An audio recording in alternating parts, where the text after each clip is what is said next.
Phronesis investor academy के इस brand new video में आप सभी का बहुत बहुत स्वागत है। इस वीडियो में मैं इंडिया की सबसे बड़ी mutual fund company that is SBI mutual fund के इक्विटी फंड्स के बारे में आपको डिटेल में बताऊंगा। तो आपने किसी भी एसबीआई के इक्विटी फंड में इन्वेस्ट क्यों नहीं किया हो, उसका डिटेल आपको इस वीडियो में मिल जाएगा। अगर आप अपना इन्वेस्टमेंट नॉलेज बढ़ाना चाहते हैं ताकि आप खुद से खुद का इन्वेस्टमेंट्स मैनेज कर सकें, तो उसके लिए आप हमारा educational YouTube channel Phronesis investor academy subscribe कर सकते हैं। इस वीडियो में सबसे पहले हम एसबीआई के उन सारे इक्विटी फंड्स का पास्ट परफॉर्मेंस चेक करेंगे जिन्होंने अभी तक एटलीस्ट 1 ईयर कंप्लीट कर लिया है। यहाँ पर आप एसबीआई के सारे 19 इक्विटी फंड्स का डिटेल्स चेक कर सकते हैं। सारे फंड्स ने 1 ईयर कंप्लीट किया हुआ है।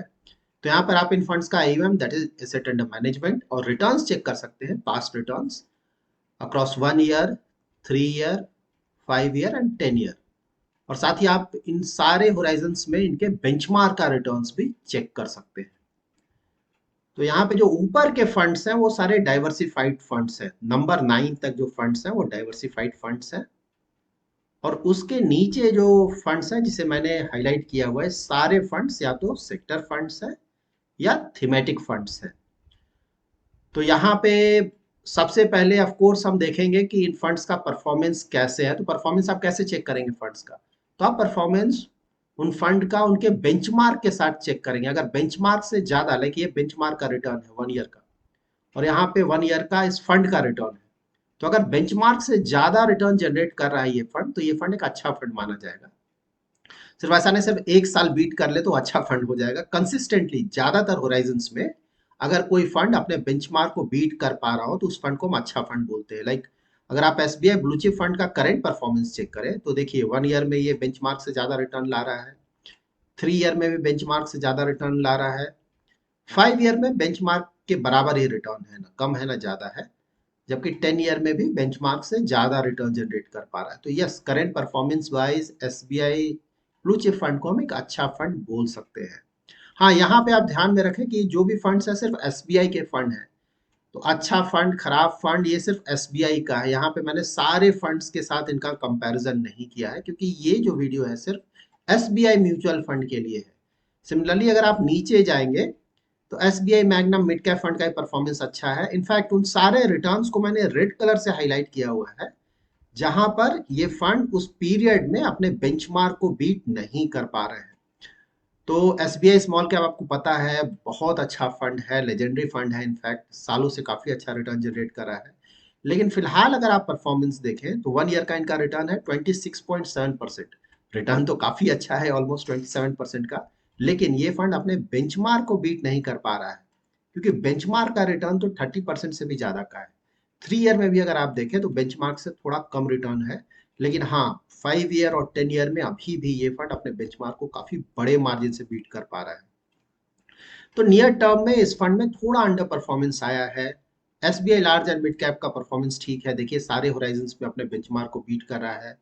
जबकि यहाँ पे अगर आप SBI flexi cap, SBI focused और एसबीआई मल्टी कैप का परफॉर्मेंस देखें तो एसबीआई फ्लेक्सी कैप 3 होराइजन्स में अपने बेंचमार्क को बीट कर पा रहा है। लेकिन हाँ, यहाँ पे ये भी ध्यान रखें कि अंडर परफॉर्मेंस कोई बहुत ज्यादा नहीं है, लाइक बेंचमार्क के आसपास ये रिटर्न है सारे होराइजन्स में। अगर आप देखें ऐसा नहीं है कि 4-5% का अंडर परफॉर्मेंस है। तो ये इस तरह के फंड्स को जनरली हमें होल्ड करना चाहिए क्योंकि आने वाले समय में जब भी परफॉर्मेंस थोड़ा इंप्रूव करेगा तो ये अपने बेंचमार्क को बीट कर पाएंगे। एसबीआई फोकस्ड का भी वही स्थिति है, अगर आप देखें तो बेंचमार्क के आसपास ये रिटर्न है ज्यादातर होराइजन्स में। एसबीआई मल्टी कैप तो नया फंड है लेकिन वो लास्ट 1 ईयर में ये फंड अपने बेंचमार्क को बीट नहीं कर पा रहा है। एसबीआई कॉन्ट्रा फंड का परफॉर्मेंस देखिए, बहुत अच्छा परफॉर्मेंस है थ्रू आउट ऑल होराइजन्स में। ये फंड अपने बेंचमार्क को बीट कर पा रहा है और ज्यादातर होराइजन्स में काफी बड़े मार्जिन से बीट कर पा रहा है। ये है SBI long term equity fund, ये ईएलएसएस फंड है, टैक्स सेविंग फंड। इनका परफॉर्मेंस भी लाइक लास्ट फ्यू ईयर से थोड़ा हिट हो रहा था, लेकिन अगेन इनका रिटर्न्स काफी अच्छा आ रहा है, इन्होंने काफी इंप्रूव किया है परफॉर्मेंस में। तो इनका ही परफॉर्मेंस काफी अच्छा रहा है। अगर आप सेक्टर और थीमेटिक फंड्स देखें तो ये बहुत ही सरप्राइजिंग आपको लगेगा। लाइक अभी बैंकिंग और फाइनेंशियल सर्विसेज का परफॉर्मेंस बहुत अच्छा चल रहा है एज अ सेक्टर। लेकिन सरप्राइजिंगली इस फंड का परफॉर्मेंस ज्यादा अच्छा नहीं है। ऑफकोर्स रिटर्न्स तो 25% का है, बहुत अच्छा रिटर्न है, लेकिन बेंचमार्क 28% का रिटर्न दे रहा है। जब भी हम किसी भी एक्टिवली मैनेज्ड फंड में एक्स्ट्रा एक्सपेंस रेशियो देकर इन्वेस्टमेंट करते हैं तो हमारा एक्सपेक्टेशन ये होना चाहिए कि वो फंड अपने बेंचमार्क को ज्यादातर होराइजन्स में बीट करे। मैं ये बिल्कुल भी नहीं कर रहा हूँ कि हर एक होराइजन में बीट करे, वो किसी भी फंड के लिए कंसिस्टेंटली करना शायद पॉसिबल नहीं होगा, लेकिन हाँ ज्यादातर होराइजन्स में तो बीट करे। तो यहाँ पर इस फंड का थोड़ा अंडर परफॉर्मेंस तो है। कंजम्पशन का काफी अच्छा परफॉर्मेंस रहा है, ये लगातार अपने बेंचमार्क को बीट कर पा रहा है करेंट परफॉर्मेंस वाइज। ये एक नया फंड है, SBI equity minimum variance fund. तो इनका 5 ईयर 10 ईयर का रिटर्न्स अवेलेबल नहीं है, एयूएम भी बहुत छोटा है और परफॉर्मेंस ओके है, लाइक 1 ईयर में तो बीट कर रहा है, 3 ईयर में बेंचमार्क के आसपास रिटर्न है। हेल्थ अपॉर्चुनिटीज फंड का परफॉर्मेंस अच्छा है, सारे होराइजन्स में अपने बेंचमार्क को बीट कर पा रहा है और रीसेंट परफॉर्मेंस तो बहुत ज्यादा अच्छा है इनका। इंफ्रास्ट्रक्चर फंड का भी परफॉर्मेंस काफी अच्छा है, आप देख सकते हैं बेंचमार्क को काफी बड़े मार्जिन से बीट कर पा रहा है ये fund. Comma fund commodity based fund है, काफी छोटा ईयूएम है और परफॉर्मेंस भी अच्छा नहीं है, मतलब बेंचमार्क से काफी कम रिटर्न जनरेट कर पा रहा है, तो ये अंडर परफॉर्मिंग फंड है। ईएसजी फंड अगर देखें तो ये भी ठीक रिटर्न जनरेट कर रहा है, पहले तो उतना अच्छा परफॉर्मेंस नहीं आ रहा था, बेंचमार्क के आसपास रिटर्न था, लेकिन रीसेंट टाइम्स में अच्छे मार्जिन से अपने बेंचमार्क को बीट कर पा रहा है। का जो ग्लोबल फंड है उसका परफॉर्मेंस भी ठीक परफॉर्मेंस है, लाइक बेंचमार्क को बीट कर पा रहा है cross all Horizons. PSU fund देखिए, अगेन ये सरप्राइजिंग है, हमें पता है पीएसयू के ज्यादातर स्टॉक्स का परफॉर्मेंस लास्ट 1-2 साल से बहुत अच्छा चला है, बट यहाँ पे पीएसयू में ही इनका परफॉर्मेंस अच्छा नहीं आ रहा है। ऑल्दो ऑलमोस्ट 32% का रिटर्न आपको लगेगा कि ये तो बहुत ज्यादा रिटर्न है, लेकिन बेंचमार्क का रिटर्न देखिए ना, 35% से भी ज्यादा है। 3 ईयर में भी अगर आप देखें तो अंडर परफॉर्मेंस है, तो सरप्राइजिंगली इनका पीएसयू फंड भी बहुत ज्यादा अच्छा मतलब अंडर परफॉर्म कर रहा है। टेक फंड अगेन सभी जगह टेक फंड अगर आप देखें तो परफॉर्मेंस ज्यादा अच्छा नहीं रहा है रिसेंट टाइम्स में, लेकिन इनका टेक फंड रिलेटिवली बहुत अच्छा कर रहा है। बेंचमार्क सिर्फ 3% के आसपास रिटर्न दे रहा है, लेकिन ये फंड ऑलमोस्ट 16% का रिटर्न जनरेट कर पा रहा है 3 ईयर में भी देखें, तो ओवरऑल इसका ही परफॉर्मेंस अच्छा है। जब भी आप किसी भी फंड का परफॉर्मेंस चेक करें तो हमेशा ध्यान में रखें कि उसका बेंचमार्क के साथ उसका परफॉर्मेंस कंपेयर करें, स्टैंड अलोन परफॉर्मेंस नहीं देखें, क्योंकि उससे आपको कुछ पता ही नहीं चलेगा। आपको ये देखना है कि भाई मार्केट के रिलेटिव टू आपके फंड ने किस तरह का रिटर्न दिया है। So now current performance wise हम एसबीआई का अपना टॉप फंड सेलेक्ट करेंगे, तो उसके लिए वैसे फंड जो कि ज्यादातर होराइजन्स में अपने बेंचमार्क को बीट नहीं कर पा रहे हैं, उन फंड्स को हम अपने फाइनल लिस्ट से रिमूव करेंगे। सो ऑल दो मैं एसबीआई स्मॉल कैप को हटा रहा हूँ, एसबीआई फोकस्ड फंड को हटा रहा हूँ, लेकिन ये फंड्स लेजेंडरी फंड्स हैं, मतलब ओवर द इयर्स बहुत अच्छा रिटर्न्स आया है इनका। बट हाँ करेंट परफॉर्मेंस वाइज थोड़ा अंडर परफॉर्मेंस है, इसीलिए फिलहाल मैं इन फंड्स को अपने फाइनल लिस्ट से रिमूव कर रहा हूँ। लेकिन इसका मतलब ये बिल्कुल भी नहीं है कि ये फंड्स खराब फंड है, ये फंड्स काफी अच्छे फंड्स हैं।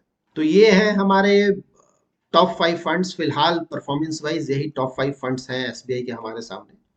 तो यहाँ पे हम वैसे फंड्स को अपने फाइनल लिस्ट से रिमूव करेंगे जो कि ज्यादातर होराइजन्स में अपने बेंचमार्क को 2% या उससे ज्यादा के मार्जिन से बीट नहीं कर पा रहे हैं। तो यहाँ पे SBI large and mid cap fund वैसा फंड है, अगर आप देखें परफॉर्मेंस लास्ट 1 ईयर का तो परफॉर्मेंस बहुत अच्छा है इनका, लेकिन 3 ईयर 5 ईयर और 10 ईयर में देखें अगर तो बेंचमार्क को तो ये बीट कर पा रहा है, ये फंड तो फंड बहुत अच्छा है। लेकिन हाँ जो मार्जिन है वो बहुत बड़ा मार्जिन नहीं है, बड़े मार्जिन से अपने बेंचमार्क को बीट नहीं कर पा रहा है ये फंड। तो इस फंड को भी हम अपने फाइनल लिस्ट से रिमूव करेंगे फिलहाल। सो हमारे टॉप 4 फंड्स हमें एसबीआई के मिल गए हैं। सो ये टॉप 4 फंड्स होंगे SBI blue chip, SBI Magnum mid cap, SBI Contra और SBI long term equity fund. यहाँ पर हम इन फंड्स का risk and return parameters check करेंगे। तो अगर आप SBI Magnum mid cap fund और एसबीआई कॉन्ट्रा फंड का 3 ईयर होराइजन में शार्प रेशियो अल्फा चेक करेंगे तो ये बहुत ज्यादा अच्छा है, लाइक 2 के आसपास का शार्प रेशियो का मतलब हुआ कि ये फंड्स बहुत ज्यादा अच्छा रिस्क एडजस्टेड रिटर्न जनरेट कर पा रहे हैं। अल्फा भी इनका अगर आप चेक करेंगे तो बहुत ज्यादा अच्छा अल्फा है, खासकर एसबीआई कॉन्ट्रा फंड का परफॉर्मेंस तो बहुत ज्यादा अच्छा रहा है। 3 ईयर होराइजन में भी इन फंड का अगर आप अल्फा देखेंगे तो दोनों फंड का अल्फा अच्छा आ रहा है, जबकि relatively SBI blue chip fund और SBI long term equity fund जो कि एलएसएस फंड है उनका परफॉर्मेंस उतना ज्यादा अच्छा नहीं रहा है। तो आउट ऑफ दीज 4 फंड्स हमारे टॉप 2 फंड्स होंगे current performance wise SBI Magnum mid cap fund और SBI Contra fund.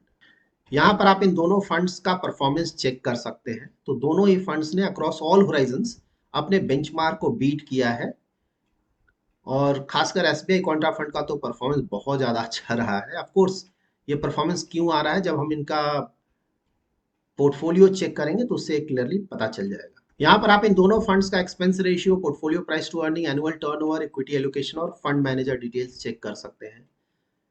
SBI again, ये फंड्स पुराने फंड्स हैं, एसबीआई पुराना एएमसी है, तो इनका एक्सपेंस रेशियो बहुत ज़्यादा होता है। हमने पहले भी देखा था आईसीआईसीआई, एचडीएफसी, निपॉन या फिर एसबीआई, इनके जो पुराने फंड्स हैं उनका एक्सपेंस रेशियो ज़्यादा होता है रिलेटिवली। और प्राइस टू अर्निंग अगर आप देखें तो ये मिड कैप कैटेगरी का फंड है, देखिए कितना ज़्यादा प्राइस टू अर्निंग है, 33 के आसपास है। इसका मतलब ये हुआ कि इनका ऑलमोस्ट पूरा या ज़्यादातर इन्वेस्टमेंट ग्रोथ स्टॉक्स में होता है। जबकि एसबीआई कॉन्ट्रा का आप देखिए पी रेशियो कितना कम है, 20 से भी कम है। इसका मतलब ये हुआ कि वैल्यू स्टॉक्स में भी इनका अच्छा खासा एक्सपोजर है, और वेरी हाई रिटर्न्स आने का भी एक बहुत बड़ा रीजन है वैल्यू स्टॉक, जो कि क्लियरली इनका जब हम स्टॉक पोर्टफोलियो चेक करेंगे तो हमें पता चल जाएगा। एनुअल टर्नओवर आप देखें तो मिड कैप का तो ज़्यादा नहीं है, एसबीआई कॉन्ट्रा का टर्नओवर थोड़ा ज़्यादा है। टर्नओवर का मतलब हुआ कि अपने स्टॉक पोर्टफोलियो में स्टॉक्स का एक साल में ये कितना बाय एंड सेल किया है इन्होंने लास्ट ईयर में। इक्विटी एलोकेशन भी देखें तो मिड कैप फंड का तो इक्विटी एलोकेशन ज़्यादातर किया हुआ है, ऑलमोस्ट 96% का इन्वेस्टमेंट है। लेकिन हाँ, कॉन्ट्रा फंड में कैश और डेट में बहुत बड़ा एक्सपोजर रखा गया है। इन दोनों फंड्स के फंड मैनेजर को देखेंगे तो पुराने फंड मैनेजर्स हैं। लाइक मिड कैप फंड को तो 2010 से मैनेज किया जा रहा है फंड मैनेजर द्वारा, और कॉन्ट्रा फंड को भी 2018 से मिस्टर दिनेश मैनेज कर रहे हैं। यहाँ पर आप इन दोनों फंड्स का मार्केट कैप एलोकेशन चेक कर सकते हैं, लार्ज कैप, मिड कैप और स्मॉल कैप में कैसा एक्सपोजर है। तो मिड कैप फंड है, तो मिड कैप में ऑफकोर्स मिड कैप के स्टॉक्स का एक्सपोजर ज़्यादा है, अबाउट 65% का। इन्होंने लार्ज कैप के स्टॉक्स में भी एक्सपोजर लिया है अबाउट 10% का, और स्मॉल कैप में काफ़ी बड़ा एक्सपोजर है अबाउट 20% का। और कॉन्ट्रा फंड अगर आप देखें तो यहाँ पे लार्ज कैप में एक्सपोजर अबाउट 42% का है, मिड कैप स्मॉल कैप में भी काफ़ी बड़ा एक्सपोजर है। तो मोस्टली ये कॉन्ट्रा फंड इनका एक मल्टी कैप फंड की तरह काम कर रहा है। यहाँ पर आप दोनों फंड्स का सेक्टर एलोकेशन चेक कर सकते हैं। तो दोनों ही फंड्स में फाइनेंशियल सेक्टर में काफ़ी बड़ा एक्सपोजर लिया गया है। Like S mid cap fund में अगर आप देखें तो 17% फाइनेंशियल में है। इसके अलावा automobile, capital goods, services, chemicals और मटेरियल्स में अच्छा एक्सपोजर लिया गया है। कॉन्ट्रा में फाइनेंशियल के अलावा energy, health care, tech, consumer staples, materials और ऑटोमोबाइल सेक्टर में अच्छा खासा एक्सपोजर लिया गया है। यहाँ पर आप इन दोनों फंड्स का स्टॉक पोर्टफोलियो चेक कर सकते हैं। तो मिड कैप फंड हमने देखा था, इनका प्राइस टू अर्निंग रेशियो बहुत ज़्यादा था। यहाँ पे अगर आप देखेंगे आपको कोई भी पीएसयू स्टॉक नहीं मिलेगा। जो भी स्टॉक्स यहाँ पे हैं, ज़्यादातर स्टॉक्स का प्राइस टू अर्निंग रेशियो बहुत ज़्यादा है। ये ज़्यादातर stocks very high growth companies हैं। तो यहाँ पे अगर आप इन फंड्स का परफॉर्मेंस चेक करेंगे, लाइक कंपनी का परफॉर्मेंस, तो ज़्यादातर कंपनीज टॉप क्लास की कंपनीज हैं। तो यहाँ पे इन कंपनीज का अगर आप फ्यूचर पोटेंशियल देखें तो यस, ज़्यादातर अगर आप ये कंपनीज का अगर आप डायरेक्ट इक्विटी में इन्वेस्ट करते हैं तो मोस्टली आपको पता होगा इसमें से ज़्यादातर कंपनीज वेरी हाई क्वालिटी की कंपनीज हैं, और इन कंपनीज से आने वाले फ्यूचर में भी हम लॉन्ग टर्म में अच्छा परफॉर्मेंस एक्सपेक्ट कर सकते हैं। एसबीआई कॉन्ट्रा फंड का अगर आप पोर्टफोलियो देखें तो हमने देखा था इनका पी रेशियो बहुत कम है, मतलब वैल्यू स्टॉक्स में एक्सपोजर बहुत है। लाइक पीएसयू स्टॉक्स अगर आप यहाँ देखें, गेल में ऑलमोस्ट 4% के आसपास का इन्वेस्टमेंट है इनका, पीएसयू है। इसके अलावा पावर ग्रिड है, पंजाब नेशनल बैंक है, इंडियन ऑयल है, ओएनजीसी है, और नीचे का पोर्टफोलियो चेक करेंगे तो आपको एसबीआई भी मिल जाएगा। फॉरेन इक्विटी में भी थोड़ा एक्सपोजर लिया गया है 2% का कॉग्निजेंट के थ्रू। तो यहाँ भी पोर्टफोलियो अगर देखें तो पोर्टफोलियो अच्छा है। हाँ, यहाँ पे पीएसयू स्टॉक्स में एक्सपोजर काफ़ी ज़्यादा लिया गया है, और इस फंड का जो वेरी हाई रिटर्न्स आ रहा है उसका एक बड़ा रीज़न इनका पीएसयू होल्डिंग रहा है।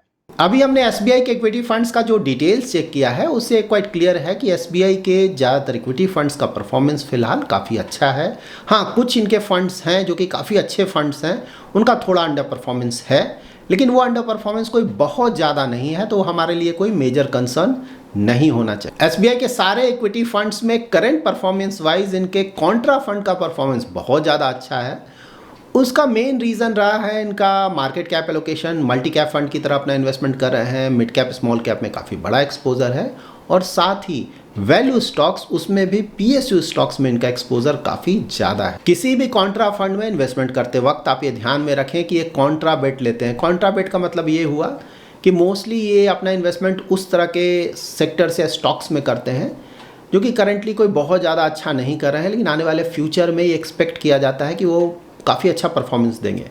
इसी के कारण कई बार ऐसा होगा कि लंबे पीरियड तक इस तरह के फंड्स का परफॉर्मेंस अच्छा नहीं रहता है, लेकिन हाँ, कुछ सालों में जब भी इनका परफॉर्मेंस आएगा तो जनरली काफ़ी अच्छा परफॉर्मेंस आता है, जिसके कारण इनका ओवरऑल रिटर्न्स आपको काफ़ी अच्छा दिखता है। So that's it in this video. ये वीडियो सिर्फ एजुकेशनल पर्पस के लिए है, किसी भी तरह का इन्वेस्टमेंट एडवाइस या रिकमेंडेशन नहीं दिया गया है।